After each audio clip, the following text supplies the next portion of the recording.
Andrews. I'm a local artist from Niagara Falls, and I was luckily asked to be involved with the Poppy project in terms of creating an indoor installation, which I've had a lot of fun making. I love working with the museum, so it was really interesting to be given the opportunity to have around 1,200, 1,500 poppies to work with. So this is what I came up with.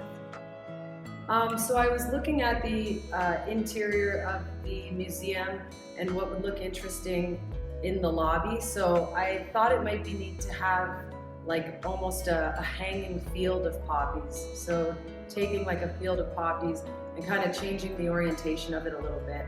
And then I decided to incorporate the window that they have in the museum here. So it's kind of a two-part installation where the poppies cascade out the window and then they connect at this hanging field of poppies. It was really neat to work with the poppies and also challenging at times. It was a very tedious project. So I hand tied over 1,200 poppies with fishing line. So that was a lot of work. It was really neat though to see all the different styles of poppies. They're knitted and crocheted, they're kind of different sizes and different colors.